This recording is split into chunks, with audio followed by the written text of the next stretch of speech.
sont agréables à écouter et ils soutiennent bien le chant que nous voulons faire monter vers Dieu. Merci à leur concours. Alors maintenant, nous allons aujourd'hui, je ne sais pas ce que nous ferons les autres après-midi, parce qu'il n'y a pas de programme pour l'après-midi absolument déterminé.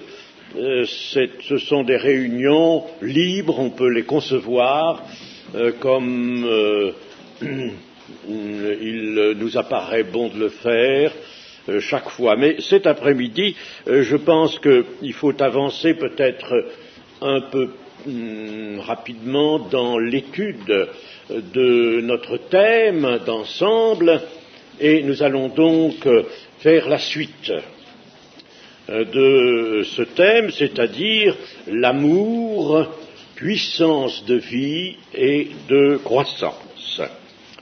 Et il faudrait maintenant que nous nous rendions compte d'une chose. Il y a bien des choses dont le Seigneur désire que nous nous rendions compte.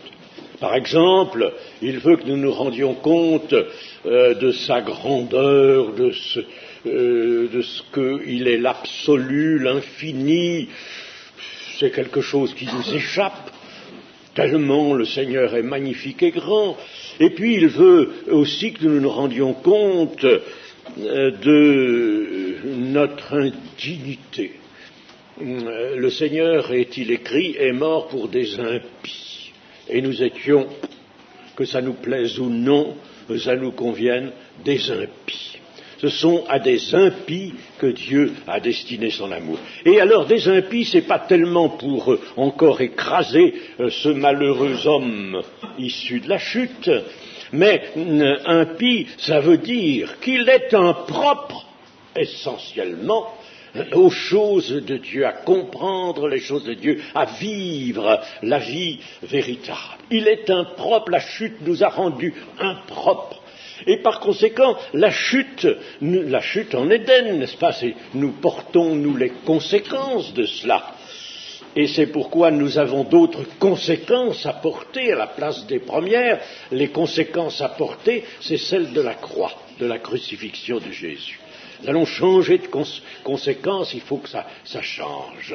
Et alors, il faut que nous voyions vraiment combien nous sommes loin en tant qu'êtres humains nés sur la terre, loin véritablement de la possibilité de vivre, de comprendre, d'aimer. Cela, il faut que nous le réalisions, et nous allons nous efforcer de le réaliser maintenant avec l'Écriture. Nous allons lire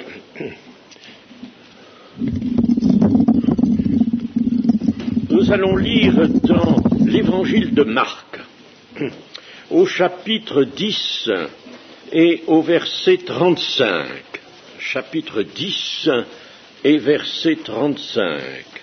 Les fils de Zébédée, Jacques et Jean, s'approchèrent de Jésus et lui dirent : « Maître, nous voudrions que tu fisses pour nous ce que nous te demanderons. » Il leur dit : « Que voulez-vous que je fasse pour vous ? Accorde-nous, lui dirent-ils, d'être assis l'un à ta droite et l'autre à ta gauche, quand tu seras dans ta gloire. » Jésus leur répondit : « Vous ne savez ce que vous demandez. Pouvez-vous boire la coupe que je dois boire, ou être baptisé du baptême dont je dois être baptisé ? » « Nous le pouvons, dirent-ils. Et Jésus leur répondit : « Il est vrai que vous boirez la coupe que je dois boire, et que vous serez baptisés du baptême dont je dois être baptisé. Mais pour ce qui est d'être assis à ma droite ou à ma gauche, cela ne dépend pas de moi et ne sera donné qu'à ceux à qui cela est réservé. Les 10, ayant entendu cela, commencèrent à s'indigner contre Jacques et Jean. Jésus les appela et leur dit, « Vous savez que ceux qu'on regarde comme les chefs des nations les tyrannisent et que les grands les dominent. Il n'en est pas de même au milieu de vous. Mais quiconque veut être grand parmi vous, qu'il soit votre serviteur, et quiconque veut être le premier parmi vous, qu'il soit l'esclave de tous, car le Fils de l'homme est venu non pour être servi, mais pour servir et donner sa vie comme la rançon de plusieurs. » Amen. Et plusieurs en grec, ça veut dire une multitude. Voilà donc une confrontation. Et une confrontation qui est celle de notre nature première avec celle que Dieu veut faire venir en nous et fait venir par l'action de son esprit, par sa grâce, par son amour. Il nous change, il nous transforme, il nous fait naître de nouveau. Et nous avons bien besoin, certes, de cela. Abandonner, dépouiller, il faut que nous soyons dépouillés de ce vieil homme, l'ancienne nature, et que nous puissions revêtir la nouvelle. Il faudrait que ce petit enfant, surtout, ne fasse pas de bruit. Hein ? Je vous le demande, s'il vous plaît. Il y a un petit enfant, là, non ? Oui. Nous avons ici deux disciples, deux frères, qui ne connaissent pas, et c'est normal qu'ils ne le connaissent pas. C'est normal, nous ne le connaissions pas, nous. Je pense que vous êtes ici des chrétiens. Nous ne connaissions pas ce renoncement à nous-mêmes. Jacques et Jean, fils de Zébédée, ils sont l'image de ce que tout le monde, tous les humains sont. Ils sont peut-être moralement, ils étaient peut-être à ce moment-là moralement très convenables, mais ils ne connaissent absolument rien du renoncement à soi. Ils sont vraiment dans la chute. Ils pensent comme on pense du fait de la chute, du fait de la nouvelle, de l'ancienne nature que nous avions, la nature d'Adam. Nous sommes tous venus dans cette famille d'Adam et nous sommes semblables à Adam et Ève. C'est ce que dit le chapitre 5 de la Genèse. Adam et Ève eurent un fils à leur image, à leur ressemblance. Ce n'est plus l'image et la ressemblance de Dieu, c'est l'image et la ressemblance d'Adam et d'Ève, c'est-à-dire de ce premier couple de la chute, issu de la chute.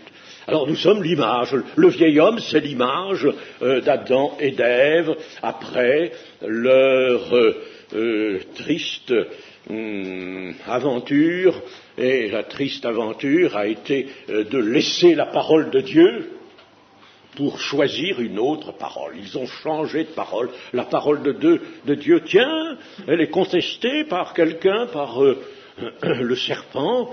Il a l'air intelligent, ce serpent, il sait beaucoup de choses. Bien, très bien. C'est un intellectuel, ce serpent. Alors, laissons la parole de Dieu, laissons-la et prenons cette parole du serpent, elle est beaucoup plus sympathique. Nous serons comme des dieux. Vous vous rendez compte ? Magnifique, ça. Dieu ne l'a pas dit. Bon, alors voilà ce qu'ils ont fait. Et voilà ce dont nous avons hérité. Nous avons hérité les conséquences de ce triste choix fait dans le jardin d'Éden, qui a tout déclenché, qui a stoppé le plan de Dieu, qui aurait pu très bien être la fin dernière de l'humanité, si Dieu n'avait eu dans son dessein en vue de sauver précisément l'humanité. S'il n'avait eu envie vraiment de sauver cette créature humaine qu'il venait de faire. Deux disciples, deux frères, donc, qui ne connaissent pas encore le renoncement. Or, sans ce renoncement, l'amour ne peut pas être vécu, ni en direction de Dieu, ni en direction des autres. Et dans cette vieille nature, c'est quoi alors? Mais c'est l'égocentrisme, pour lui donner le nom. On pourrait dire l'égoïsme, c'est mieux de dire l'égocentrisme. C'est-à-dire qu'on ramène tout à soi. Il y a un univers autour de nous, il y a des gens qui nous entourent, il y a un monde, mais c'est pour nous que ce monde existe. C'est pour nous servir, c'est pour notre bien. Nous allons tirer de ce monde tout ce qu'on peut en direction de nous. Voilà, n'est-ce pas, l'ancienne nature, c'est ça. Et il faut bien que nous fassions attention, nous chrétiens, de ne plus conserver vraiment la moindre trace de cet égocentrisme, tout en direction de nous, c'est pour nous. Quand on voit malheureusement, et ça se voit encore, parce que, chers amis, vous savez, quand nous étudions la parole de Dieu, il faut tout dire. Il faut tout dire, il faut tout voir, il faut tout examiner. Bon, eh bien, quand on voit, n'est-ce pas, que dans l'Église encore il arrive malheureusement que des gens ne soient insuffisamment dépouillés, ne soient pas dans le renoncement à eux-mêmes d'une façon absolument réelle, et alors ils sont dans l'Église et ils désirent attirer des choses à eux. Si jamais quelque chose ne vient pas, si jamais les autres ne se plient pas à leur attente, à leur désir, ils vont dire « il n'y a pas d'amour dans cette église-là ». Oh non, il n'y a pas d'amour. Voilà ce qu'ils vont dire. Il n'y a pas d'amour. Mais c'est eux qui n'ont pas d'amour. C'est eux qui n'ont pas d'amour. Alors vous voyez, n'est-ce pas, je vous dis ça, c'est pas pour critiquer certains, mais c'est pour montrer, n'est-ce pas, bien qu'il faut le dépouillement de l'ancienne nature. Autrement, c'est l'égocentrisme. Et cet égocentrisme, ça, c'est ce que le renoncement est appelé à rejeter d'une façon absolument formelle. Eh bien, Jacques et Jean, ils étaient dans l'égocentrisme, c'est normal. On ne leur fait pas un grief de ça, à ce moment-là, ils étaient là. Et le récit que nous avons lu fait éclater donc le contraste entre l'esprit de la croix. Le Seigneur Jésus, dans sa réponse, lui montre l'esprit de la croix. Le Seigneur est venu non pas pour être servi, mais pour servir, et même pour donner sa vie pour beaucoup. Voilà ce qu'il est venu faire. Voilà l'esprit de la croix. Et l'esprit chrétien, bien sûr, maintenant. Alors, contraste entre cet esprit de la croix et l'esprit du monde. Et l'esprit du monde tel qu'il se forme de par sa naissance de chair. Les deux fils de Zébédée, alors ici, se manifestent. Ils vont manifester leur égocentrisme. Ils vont demander pour eux un privilège d'être assis l'un à la droite du Seigneur et l'autre à la gauche quand il viendra dans son règne, assis à la droite. Entre eux, ils n'ont pas encore défini qui serait à la droite et qui serait à la gauche. Ils préfèrent la droite. Ils ont bien compris que la droite c'était mieux encore. Mais peut-être se réserve-t-il de débattre cela entre eux. Est-ce toi, Jean, est-ce toi, Jacques, qui va prendre... Ah, mais tu sais, il me semble que moi, c'est plutôt ma place, n'est-ce pas? Voyez, on n'en finit pas. Ils veulent vraiment, n'est-ce pas, le privilège le plus grand. Pour eux, l'égocentrisme. Alors, demande donc d'être assis à la droite et à la gauche du Seigneur. Bon, il y a d'autres places. Les autres places, c'est pour les autres, ça. Nous choisissons ces deux places-là. Bon, les autres, ils se débrouilleront avec les places qui restent, n'est-ce pas? Nous prenons ces places-là. Les autres, ça n'importe pas. Je ne s'occupe pas des autres. Tandis que Jésus, lui, n'est-ce pas, va leur montrer comme je disais, ce qu'est l'esprit de service, l'esprit de dépouillement, l'esprit de la croix. Deux positions, par conséquent, absolument irréductibles, opposées entre celle des deux fils de Zébédée et celle du Seigneur. Positions opposées inconciliables, et j'insiste là-dessus, parce que on s'imagine encore quelquefois, aujourd'hui, dans la vie chrétienne, qu'on pourrait peut-être jeter une passerelle entre la manière de vivre au milieu de la société actuelle et puis les exigences de la parole de Dieu et puis ce mode nouveau de vie. Peut-être ça peut peut-être tout de même se concilier, s'arranger. Non, c'est inconciliable. Pas plus qu'on peut concilier, on peut penser à concilier, espérer concilier la position d'Ésaü et de Jacob. Ce sont deux positions absolument inconciliables. Ésaü, c'est l'homme de la chair. Bon, il pense comme on pense sous l'empire de la chair. Il marche selon la chair. Il n'est pas l'homme immoral au jugement des autres, pas du tout, mais il pense la chair. Tandis que l'autre, qui n'est pas tellement recommandable du point de vue moral, Jacob, c'est le moins recommandable des deux, mais lui, il veut penser autrement. Il pense selon ce qu'il a entendu sous les tentes de Sème. Il a entendu parler des desseins de Dieu, il a entendu parler de ses promesses extraordinaires. Et il croit que ces promesses vont un jour se réaliser. Il croit, il est déjà dans l'espérance, il est dans la foi qui espère. Alors voilà toute la différence. Et c'est irréconciliable. Vous pouvez suivre après dans la Bible l'histoire d'Ésaü et l'histoire de Jacob. Vous verrez que Ésaü donne lieu à Édom, tandis que Jacob donne lieu à Israël. Alors Édom, le peuple d'Édom et le peuple d'Israël, irréconciliables, absolument irréconciliables. Deux positions opposées, irréconciliables, le langage est différent. Le langage de Jacques et Jean est absolument différent de celui de Jésus. L'esprit est différent et la recherche est différente. Et alors j'aimerais à cette occasion vous lire dans 1 Corinthiens chapitre 2, verset 11. 1 Corinthiens chapitre 2 et versets 11 et 12. Simplement cela. Lequel des hommes, en effet, connaît les choses de l'homme, si ce n'est l'esprit de l'homme qui est en lui? De même, personne ne connaît les choses de Dieu, si ce n'est l'esprit de Dieu.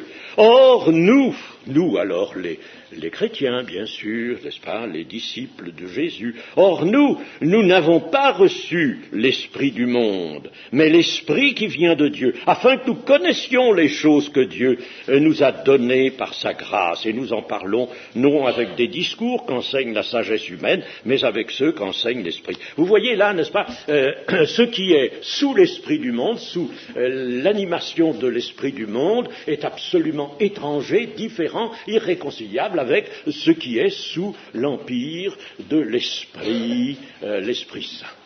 Bon. Alors il faut bien que nous comprenions ces choses. Et alors, dans leur demande, Jacques et Jean vont dire à Jésus, oui, nous voudrions bien avoir ces deux places, l'un à ta droite, l'autre à ta gauche, quand tu seras dans ta gloire, c'est-à-dire quand tu seras assis toi-même sur le trône, quand tu régneras. Seigneur, pas maintenant, parce que là, n'est-ce pas, on était sur les routes, on allait à droite, à gauche, le Seigneur n'avait même pas de quoi reposer sa tête, on logeait à la Belle Étoile, on mangeait ce qu'on pouvait.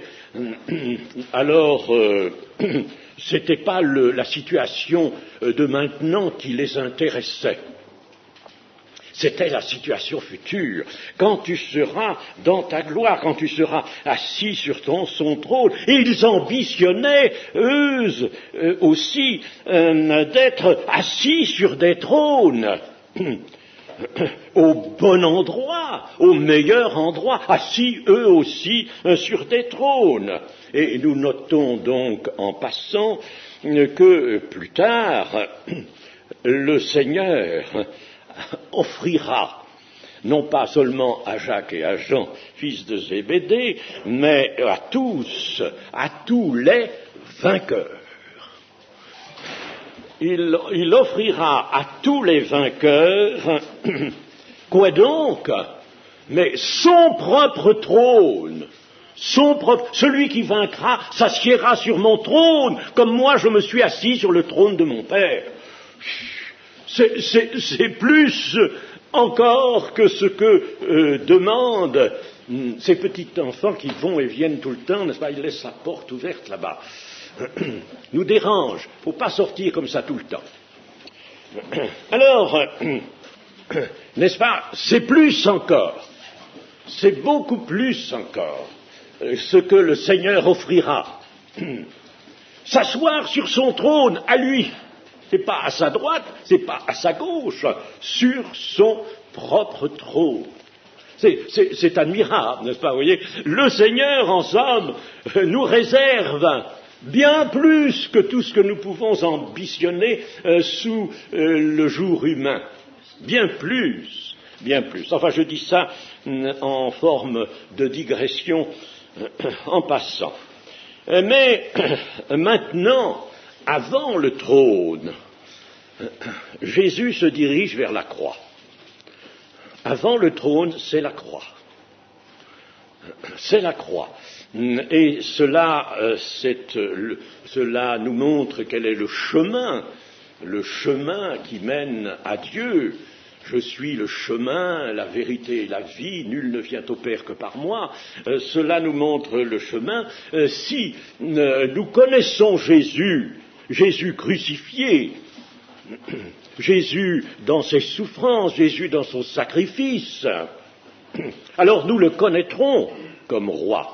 Autrement dit, en me référant au prophète Zacharie, dans son chapitre 6, si nous connaissons Jésus comme le souverain sacrificateur, nous le connaîtrons comme roi. Mais vouloir le connaître comme roi, sans le connaître comme souverain sacrificateur, impossible. Impossible. Parce que Zacharie dit bien que la fonction de Jésus comme souverain sacrificateur et sa fonction royale sont liées l'une à l'autre. Il sera sacrificateur sur son trône. C'est-à-dire les deux sont liés. Alors, n'est-ce pas, c'est bien le chemin de Dieu, connaître la croix et la connaître vraiment. La connaître même dans la vie chrétienne pour connaître la résurrection et pour être en direction du Père. La prière, voyons la prière des fils de Zébédée. Cette prière qu'ils adressent au Seigneur Jésus, c'est le type le plus accusé de la prière égocentrique. Elle repose entièrement sur la pensée du monde. Dans le monde, on jugerait la démarche de ces deux frères comme logique, normale. Qu'est-ce que vous voulez? Dans la vie, chacun joue des coudes, et chacun essaie d'avoir les meilleures places. On cherche, ça c'est la loi dirait-on, de la vie, de l'existence. Il y a une compétition dans le monde. Alors, bien, il faut s'engager dans cette compétition. Allons-y, n'est-ce pas? Ne regardons pas trop autour de nous, il y en a qui restent en arrière, tant pis pour eux, ils n'ont qu'à faire comme nous, se débrouiller, etc. Voilà l'esprit du monde, n'est-ce pas? Et la prière des deux frères reflète la pensée du monde. Ils se disent ceci. Ils font, en somme, ils tiennent le même langage que cet Ésaü dont on parlait tout à l'heure, sous une autre forme. Ils disent ceci, voyons, l'avenir, il y a un avenir qui s'attache à ce Seigneur qui est avec nous. Oh, il y a un avenir, pas de doute. Ils ont tout de même une certaine foi, vous voyez. Il y a un avenir. Attention, dans l'Église, il y a des éléments qui n'ont que cette foi-là. C'est-à-dire la foi pour plus tard. Pour plus tard. Alors, certainement, ce maître va faire quelque chose. Il va certainement réussir dans ce qu'il nous dit, n'est-ce pas? Et il arrivera certainement à régner sur la terre. Alors, prenons les devants. Prenons-les devant. Dans le royaume de notre maître, il y aura concurrence. Il y aura nécessairement concurrence, vu avec l'esprit du monde, c'est ça. Il y aura concurrence, et l'on se bousculera pour avoir les meilleures places. Soyons intelligents, soyons sages, et réservons-nous nos places dès à présent. Il n'y a pas de location, mais il n'y a pas de réservation, mais nous, n'est-ce pas, nous prenons les devants de cela, et nous nous réservons ces places. Voilà l'esprit du monde à l'œuvre, et voilà la prière abominable. Comment voulez-vous qu'une telle prière, même sous d'autres formes, mais qui reflèterait le même esprit, comment voudriez-vous qu'une telle prière puisse être agréée de Dieu? Il m'est arrivé, chers amis, dans des réunions de prière, d'être obligé d'intervenir et d'arrêter la prière de quelqu'un, disant non. Vous demandez une chose à Dieu sous la direction d'une pensée qui est celle de la chair. Comment voulez-vous qu'une telle prière puisse être exaucée? Le Seigneur a bien dit, si vous demeurez dans mon amour et que mes paroles demeurent en vous, voilà deux conditions essentielles, majeures. Alors demandez ce que vous voudrez, et cela vous sera accordé. Mais il faut demeurer dans son amour et que les paroles demeurent en nous. Donc ici, il y a une prière qui ne peut pas être exaucée et une prière qui elle-même reflète le caractère antichrétien et je dirais même le caractère antichrist. Elle a le caractère antichrist, cette prière. C'est une prière de prudence humaine, une prière égoïste et aussi une prière entachée de vanité. Et l'amour est complètement absent de cette prière. L'amour est absent. Vous voyez, n'est-ce pas, la nature et c'est intéressant de parler de ces deux fils-là, de Zébédée, Jacques et Jean, parce que ensuite, ils vont être magnifiques, ces deux personnes-là, n'est-ce pas? Ça va être magnifique. Jean, c'est superbe. C'est le disciple que Jésus aima. Le disciple, pourquoi est-il signalé comme cela, le disciple que Jésus aimait? Pourquoi? Mais parce qu'il avait la vocation à l'amour. Il l'a pas à ce moment-là. À ce moment-là, il ne l'a pas du tout. C'est le vieil homme, vraiment. C'est l'homme de la chute. Mais plus tard, il l'aura magnifiquement. Vous voyez, n'est-ce pas, ce changement extraordinaire qui s'opère. L'amour est absent donc de cette prière. La pensée de cette demande contient la puissance du péché et de la mort. Dans une prière comme ça, il y a la puissance du péché et de la mort. Attention à nos prières. Je ne dis pas qu'elles seraient peut-être aussi outrancières que celle-là, n'est-ce pas? Mais certaines de nos prières pourraient être entachées de cela. Quelquefois, voyez-vous, une maman qui prie pour ses enfants. C'est normal qu'une maman, n'est-ce pas, prie pour ses enfants. Elle est chrétienne, elle prie pour ses enfants. Mais attention à ce qu'elle va demander. Attention. Ah, Seigneur, Seigneur, tu vois, mon fils, il a des capacités, n'est-ce pas? Tu vois, il réussit. Oh, si tu voulais, Seigneur, vraiment, qu'il obtienne ceci, qu'il obtienne cela. Tu lui feras réussir ses examens, Seigneur, n'est-ce pas? Et puis tu permettras qu'il puisse être admis dans telle école, qu'il puisse ensuite avoir telle place. Oh, Seigneur, Seigneur, comme ce serait bien que mon fils soit, par exemple, un grand professeur, qu'il soit dans la politique ou qu'il soit un diplomate. Oh, comme ça, il serait bien, Seigneur. Voilà des prières, n'est-ce pas, à rayer complètement. Mais on comprend, n'est-ce pas, la mère qui prie ainsi, on comprend, mais il faut qu'elle stoppe elle-même. Il faut qu'elle sache stopper.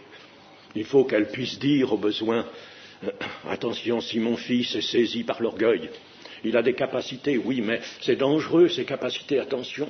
Il ne faut pas qu'il soit saisi par l'orgueil. Si jamais il était saisi par l'orgueil, Seigneur, alors qu'il soit balayeur, qu'il ait l'emploi le plus humble qui soit, mais qu'il t'appartienne, Seigneur, qu'il t'appartienne au-dessus de tout, n'est-ce pas? Vous voyez la différence des choses. La prière juste et sainte,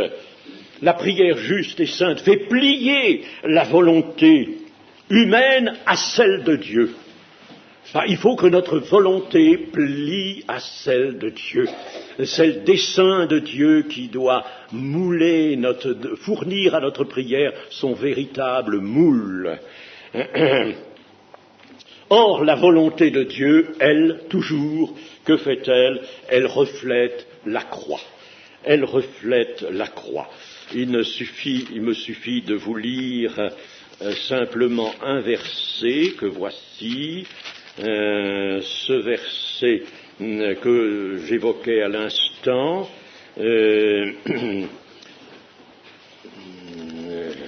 le chapitre 15 de Jean et le verset 7. Si vous demeurez en moi et que mes paroles demeurent en vous, demandez ce que vous voudrez et cela vous sera accordé. Si vous portez beaucoup de fruits, c'est ainsi que mon Père sera glorifié et que vous serez mes disciples. Il ne devrait plus y avoir dans l'Église de personnes ne pensant qu'à leur intérêt et à leur succès ou à ceux de leurs enfants, tels qu'ils l'envisagent eux-mêmes sous l'empire de la chair. Il ne devrait plus y avoir de personnes qui se mettent en avant, qui se mettent en premier. Jésus, lui, a renoncé à la puissance et à la gloire pour servir. Il est venu servir, il est venu donner. Il pouvait rester dans son ciel. S'il s'était agi simplement de juger les hommes, n'avait pas besoin de venir. Du haut du ciel, il pouvait juger. Mais j'ai été envoyé et je suis venu sur la terre pour sauver ce qui est perdu. Pour sauver ce qui est perdu. Il est venu pour sauver. Et sauver par quel moyen? Par la souffrance et la croix. Il a accepté l'ignominie de la croix et il nous appelle à le suivre. Nous sommes conviés à le suivre. Puis, réaffirme-t-il, mais pour servir. Et pourtant, la prophétie de Daniel est formelle. Lorsque nous lisons la prophétie de Daniel au chapitre 7, nous voyons qu'un certain fils de l'homme apparaît là, devant l'Ancien des jours, et on lui remet la domination, le règne sur toute la terre. On lui remet cela. Et ses fidèles, eux aussi, recueillent ce règne. Voilà. Alors, donc, nous avons là un Seigneur qui est bien promis au règne, cela n'est pas douteux. Les prophéties sont absolues, elles sont là, elles s'accompliront. Alors, il recevra la domination, il recevra l'honneur, il recevra la royauté, et les peuples, est-il dit, le serviront. Les peuples le serviront. Mais ce n'est pas maintenant. Maintenant, c'est lui qui sert, c'est lui qui vient servir. Le chemin de la gloire et de la puissance est d'abord le chemin du sacrifice.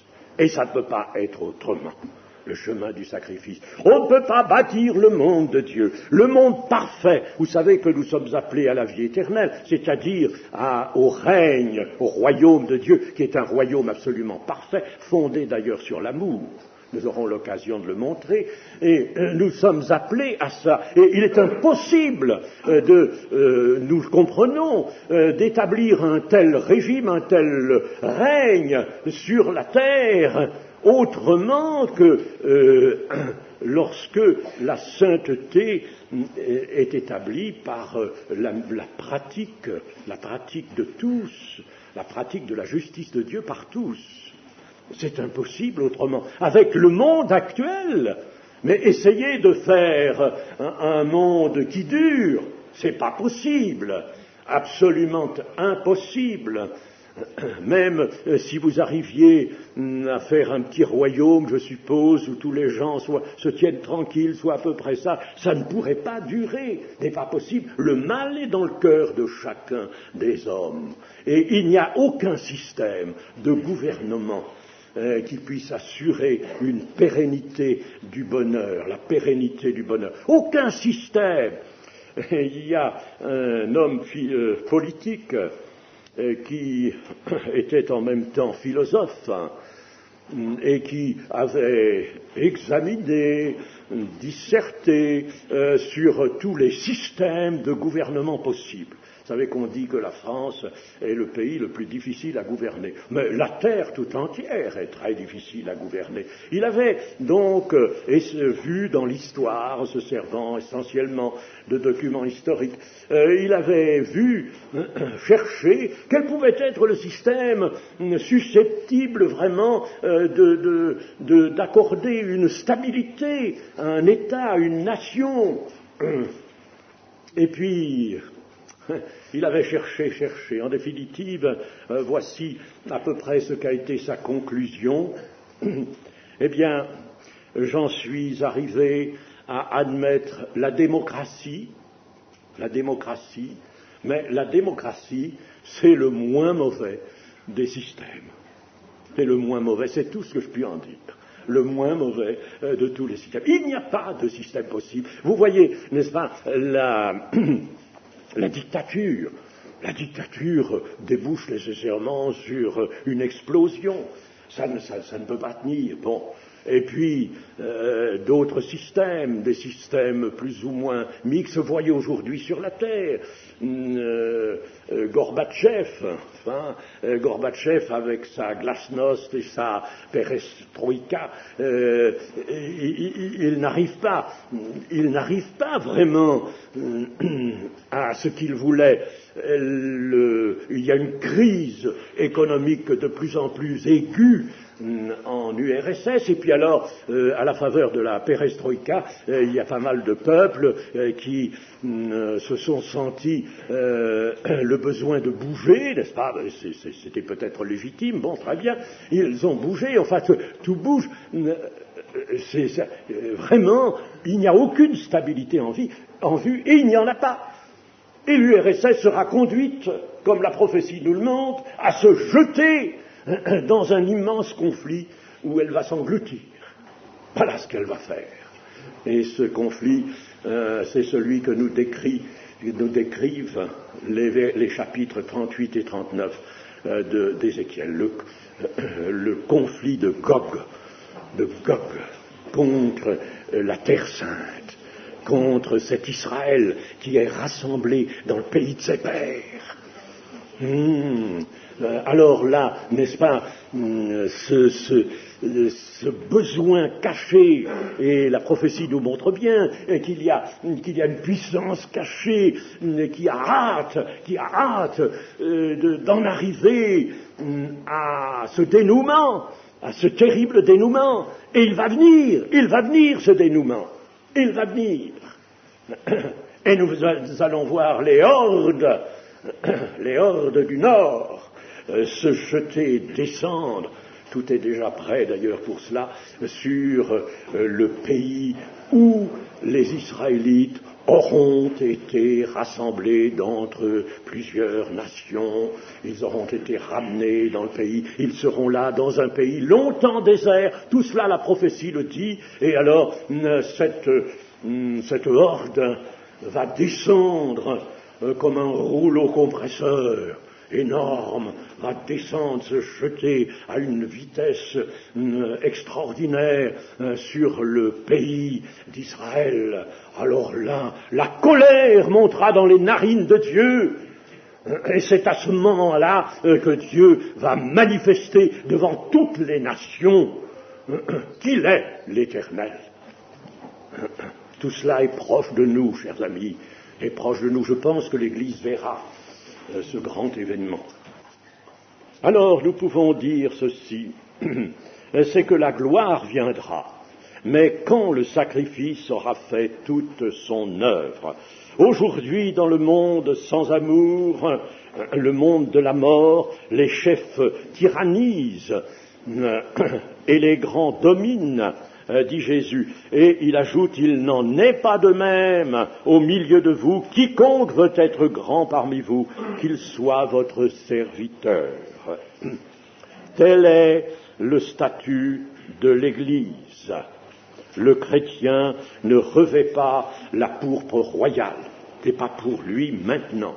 Il la revêtira, si je puis dire, mais pour l'instant, il ne revêt pas la pourpre royale, mais il revêt le tablier du serviteur, ce tablier que Jésus a mis lui-même sur lui dont il s'est entouré en portant le bassin rempli d'eau pour laver les pieds de ses disciples.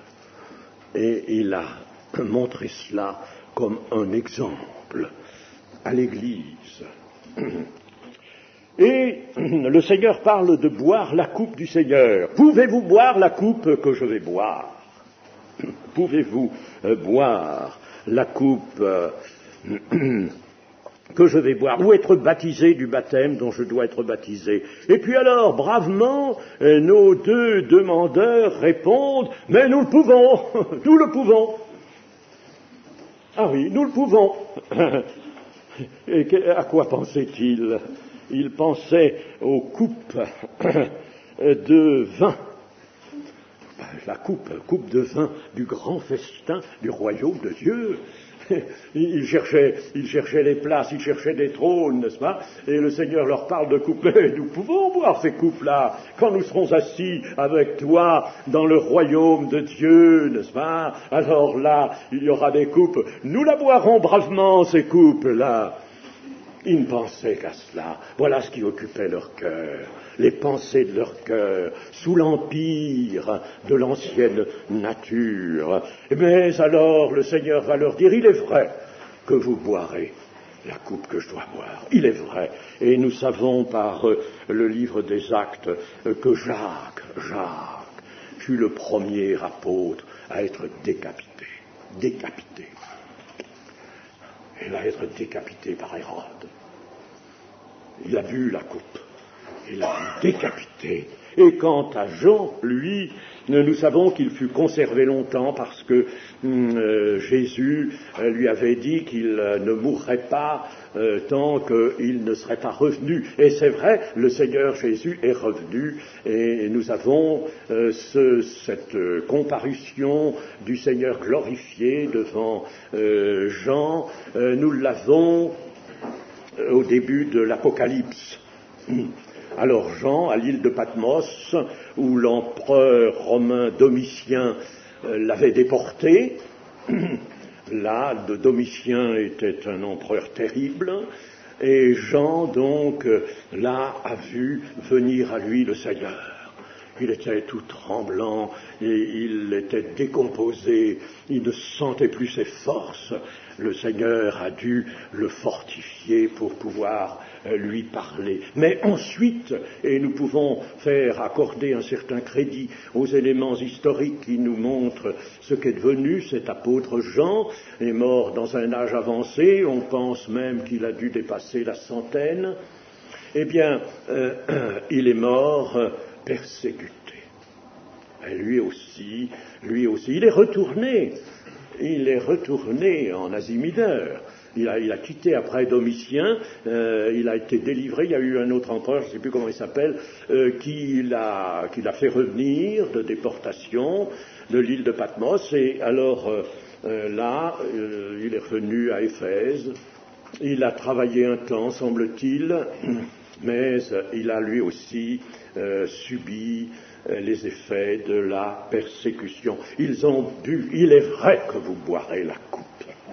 Et nous, chers amis, nous n'avons pas à boire la coupe comme ils l'ont bu, eux, ces premiers, ces apôtres, ces pionniers, n'avons pas à boire la coupe comme ça, mais nous la buvons tout de même si nous savons que nous sommes crucifiés avec le Seigneur Jésus, pour être ressuscités avec lui, si nous sommes ensevelis avec lui et ressuscités avec lui, si la mort de Christ est en nous, pour que la vie de Christ aussi abonde en nous, alors là, nous pouvons dire que nous buvons la coupe du Seigneur dans ce sens-là. En conclusion, disons ceci, aujourd'hui toujours, tant de choses, tant de recherches sont incompatibles avec la croix.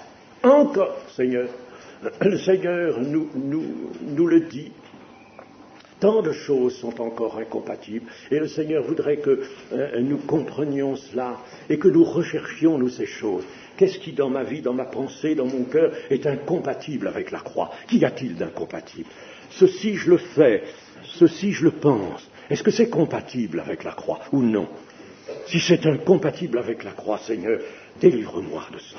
Délivre-moi de cette pensée, délivre-moi de cet attachement, délivre-moi de cette recherche. Des choses incompatibles avec la croix. Nous, par exemple, nous sommes souvent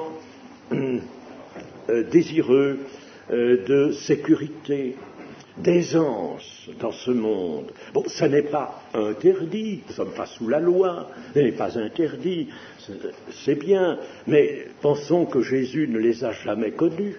Elle n'a jamais connu la sécurité des anges. Sa sécurité, quelle était-elle, sa sécurité? Eh bien, il la trouvait en son Père seul. Elle était dans l'accomplissement fidèle par lui du plan de Dieu. C'était là sa sécurité. La voilà sa sécurité. La carrière de Jésus fut marquée par le service, la souffrance et le sacrifice. Et il nous est dit de marcher à son exemple. C'est la bonne voie. L'aisance, bien sûr, un certain confort, nous le trouvons assez facilement dans notre France actuellement. Je ne sais pas si les choses sont toujours ainsi, mais enfin, actuellement, oui, nous sommes bien. Vous voyez ici, nous avons des chambres de haut standing, si je puis dire, n'est-ce pas? Bon, des chambres très confortables. Bon, et puis on va en augmenter le nombre. C'est bien, ce n'est pas mal, c'est bien, mais surtout que notre cœur ne soit pas là. Que notre cœur ne soit pas retenu par ces choses, et que notre cœur soit pour le Seigneur seul, pour le service du Seigneur. La communauté chrétienne de toute époque est conviée à quoi? À marcher dans l'amour, à l'exemple de Christ, marcher dans l'amour. À l'exemple de Christ. Elle ne peut que prier en ce sens, et il lui faut absolument refuser le chemin des multitudes du monde. Dans les derniers temps, il va y avoir une église multitudiniste, comme on dit, une église des multitudes, la Babylone. Moi, je suis étonnés de ce que l'Apocalypse nous dit dans ses derniers chapitres. Cette Babylone. On sent que toute l'attention est là. La chose la plus terrible sur la terre, c'est l'existence de cette Babylone, de ces multitudes et de ce qu'elles sont, de cette mentalité qui s'est formée en elles, de ces fins. Cette Babylone est abominable, c'est la mère des impudiques, c'est véritablement l'abomination de la terre. Eh bien, c'est vers quoi nous allons, chers amis, et c'est de quoi il faut que nous nous protégions maintenant. Elle se forme. Le Seigneur Jésus a dit que dans le temps de la fin, une tentation, et on peut lire une séduction, il y a même d'autres termes chez les nouveaux traducteurs, une tentation, une séduction, s'étendra sur le monde entier.